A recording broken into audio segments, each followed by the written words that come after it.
Jadi sekarang kita masuk di pengelolaan limbah. Ya, limbah di sini kita bagi atas 3, limbah infeksius, non infeksius, dan limbah benda tajam. Limbah infeksius adalah limbah-limbah yang termasuk limbah medis.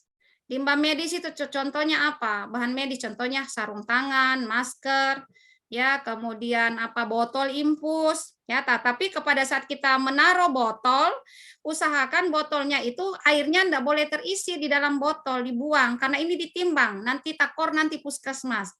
Karena limbah infeksius itu ditimbang, ya mahal dia. Ya, beda dengan limbah yang non infeksius, ya. Karena pemrosesannya itu harus diakhiri dengan proses insinerator. Ya, di puskesmas kan tidak ada insinerator. Bapak Ibu ada insineratornya? Di puskesmasnya ada? Tidak ada, Bu. Nah, rata-rata tidak ada kan, itu harus di pihak ketiga kan. Nah, kemudian pihak ketiganya itu banyak syaratnya dia. Jangan sampai Bapak Ibu melakukan pihak ketiga yang tidak ada izinnya. Nah, kalau tidak ada izinnya bahaya puskesmas Ibu, kena dampaknya juga. Ya, jadi harus ada izin ada izin yang kalau misalnya jadi tim PPI dilihat, ada izin pengangkutan dan ada izin pemusnahan. Dan MOU-nya kita itu harus sudah tersertifikasi, ada sudah tersertifikasi, artinya sudah dinilai bahwa dia layak untuk menyelenggarakan proses pemusnahan limbah. Jadi ada 2, izin pengangkutan sama izin pemusnahan.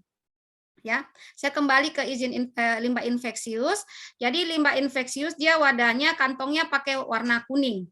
Ya, kemudian diikat, kapan diikat? Ya, kapan dikemas? Kalau dia sudah penuhnya itu 3/4 penuh, langsung diikat, langsung dikemas.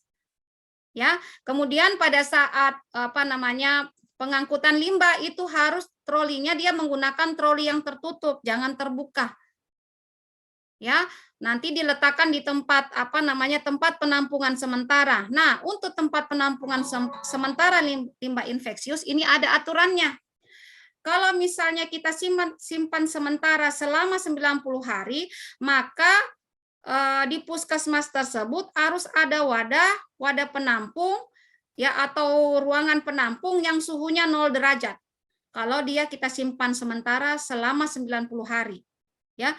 Kemudian kalau kita tampung sementara di puskesmas selama 7 hari, maka wadah penampungnya itu harus suhunya 3 sampai 8 derajat. Kita bisa tampung sampai 7 hari. Tetapi kalau misalnya dia mengangkat setiap hari, itu alhamdulillah itu jauh lebih baik. Jadi tidak ada sumber untuk kuman berkembang biak yang bisa menularkan ke kita, yaitu kita bisa cegah. Ya, jadi caranya demikian kerjasama. Ya, kalau misalnya tidak ada tempat penampungnya, Bapak Ibu, ruangannya misalnya yang sesuai dengan suhu tersebut, maka atau misalnya cool box ya, cool box itu jadi bukan cuman untuk imunisasi ya, termasuk dengan limbah. Limbah itu ada cool box-nya juga. Cuman dia daya tampungnya besar ya. Ya, kayak freezer yang sangat besar itu. Ya, itu untuk tempat penampungan limbah infeksius ya. Kemudian limbah infeksius selain tadi bahan medis, ada juga namanya limbah jaringan tubuh. Ya, kalau di sana kan pasti ada tumor-tumor ya yang kita kelola ya. Nah, itu tumornya ya disimpan ya, kemudian dimasukkan di wadah limbah infeksius ya. Ini kemudian ini kategori limbah infeksius. Ada juga limbah non infeksius atau yang rumah tangga dia. Ya, yang rumah tangga misalnya alat makan ya, kemudian sisa-sisa makanan ya, botol nah itu namanya limbah non infeksius. Ada namanya limbah benda tajam.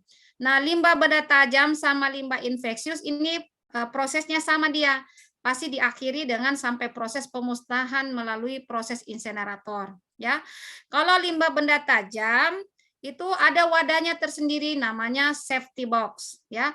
Safety box itu ciri-cirinya adalah tahan tusukan ya, tahan air, tahan robek, tidak mudah robek ya. Nah, itu wadahnya. Saya kira kalau yang sudah akreditasi ini pasti sudah punya wadah namanya benda tajam. Yang jadi pertanyaan, Bu, bagaimana kalau kami susah kita dapatkan? Nah, seorang anggota tim PPI harus punya inovasi dan kreativitas yang tinggi, tapi harus sesuai standar. Kalau misalnya tidak ada wadah, nah bisa kita gunakan misalnya bahan jerigen yang tebal, ya, yang tahan tusukan, tidak mudah tembus. Ya, nah, itu bisa kita gunakan. Yang penting ada regulasinya dan diketahui oleh semua orang. Jangan sampai ada jirigen di situ, dia pergi tuangkan juga air bersama dengan limbah benda tajam. Akhirnya pas ditimbang berat. Ih, kenapa berat sekali nih jirigen? Ya, nah, jadi harus diketahui oleh semua orang. Tetapi diupayakan harus wadahnya safety box ya, kalau bisa safety box ya. Kemudian apa isinya safety box? Adalah semua bahan yang beresiko bisa mencederai permukaan kulit. Contohnya apa? Contohnya adalah misalnya spoit, kemudian apalagi namanya jarum jahit, ya.